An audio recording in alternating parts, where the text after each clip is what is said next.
and a very good Thursday morning to you. I'm Joe Tom, he's Johnny, and the county agent is back with us, David Graff. Yes, sir. We made it back, didn't we? Yes, sir. Always glad to see you. You bet. I enjoy being here. Now, we've got a question. I got a picture I want to show you. It's about a 40-year-old oak tree. Yes, sir. What's wrong with it?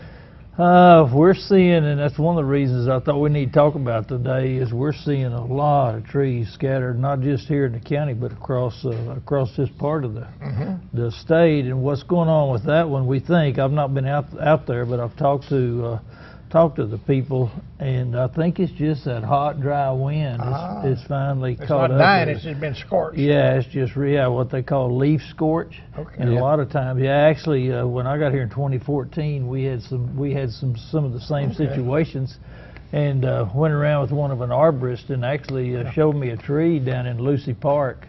And I mean, the whole west side of that tree was right by the pavement, and had done even probably more severe than this. I went back just by accident a couple of, probably 2 or 3 weeks ago before this bad weather, and that tree looked fine. But you'll see not just the dead leaves there that appear dead, but the lower part of that tree has really kind of changed colors. What do we do?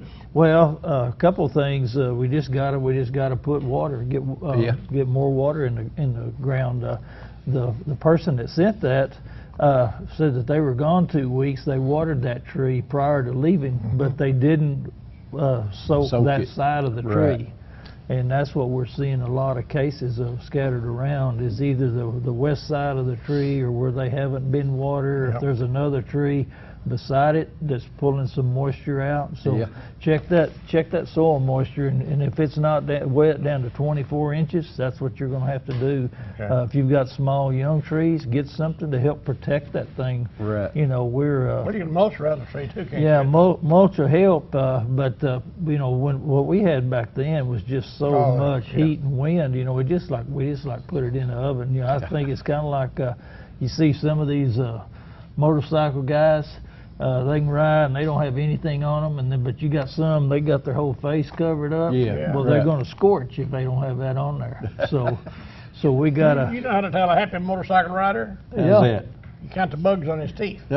Oh, when he gets off. When he gets off, Oh, I thought that was protecting their face. I didn't know it was keeping bugs off. So. Not guaranteed. Look at that 40-year-old tree.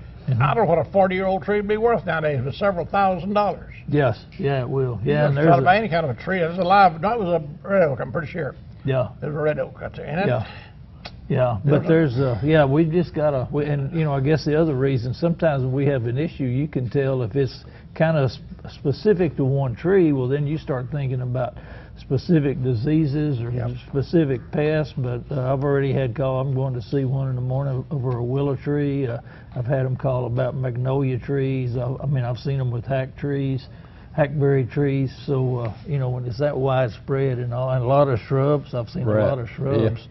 So anyway, that's part of what we're dealing with. Does anything attack a mesquite tree? No. Which in 2014 we had them die. That was hot. Yeah, we had some die then, but not yet. We'll be back after this weather information. We got the latest in weather. What's it going to do? Is it going to rain? Is it not? Well, we hope for rain anyway, right? That's right.